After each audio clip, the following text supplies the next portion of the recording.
In this video, I will show you how to build automated workflows using Jotform's visual drag and drop workflow builder. So here we are inside of an example workflow, and let's get to know some of the key elements inside of our workflow. And let's get started with the custom prompt.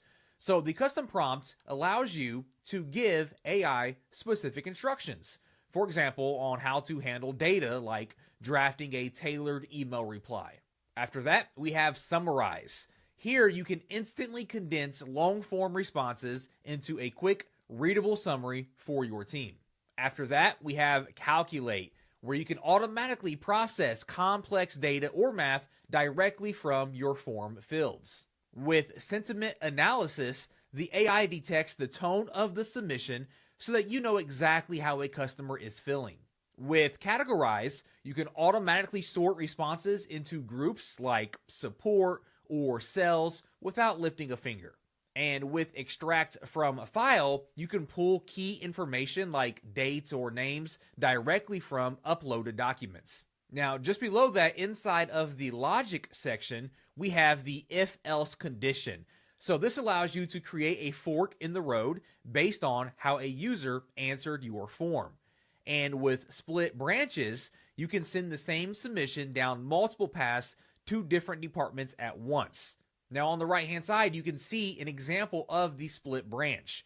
Once the order comes through, we are sending a receipt documentation to our Google Drive, and then we are also splitting it and sending out an email.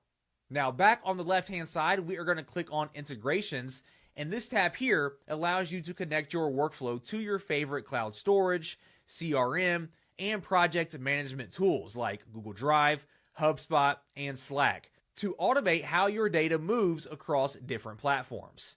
So now let's go ahead and do an example and add some of these elements to our workflow.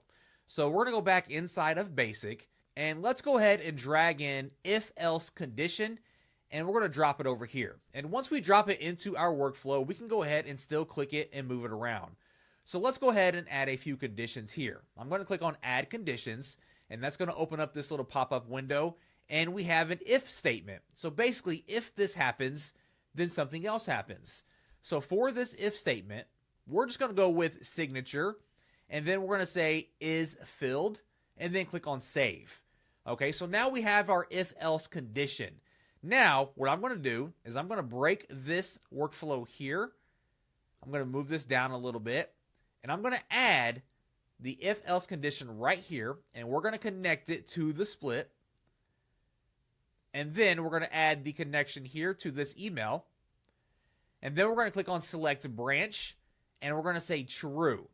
So what this means is, since I selected signature as my condition, and is that signature filled, meaning did they sign their signature, if that's true, we're going to send this email. And if it's false, we can do something else. We can send another email, we can put them through a different workflow. So in this case, let's send another email. I'm going to scroll up here. I'm going to drag and drop an email into my workflow. And then we can connect it this way. And then select the branch and then say false. So now what we've done here is once the order fulfillment comes through, we're going to split it. We're going to send a receipt to Google Drive. And then we're going to go into an if-else condition.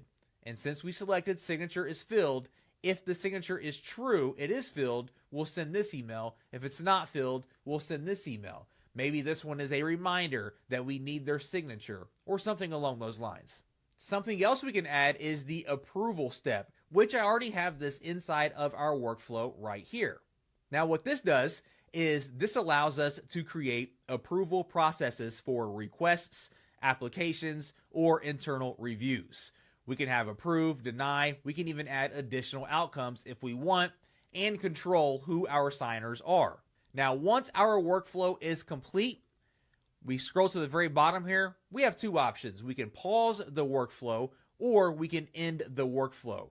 And you'll see here inside of my example workflow, I have an end option in two different spots. So what happens is they go through the process. If they get approved, they go through the rest of the process, and then it ends down here at the bottom. If they get denied, we send them this way, send an email, and then end the workflow that way as well. So you can get really customized here and build out these workflows however you need them for your business. Now, once you have all of this built out and before activating your workflow, you want to turn on the preview toggle up here at the top right to test the entire process just to verify that each step, condition, and notification works as expected. And that's it. With the drag and drop builder, you can now design powerful workflows without writing a single line of code.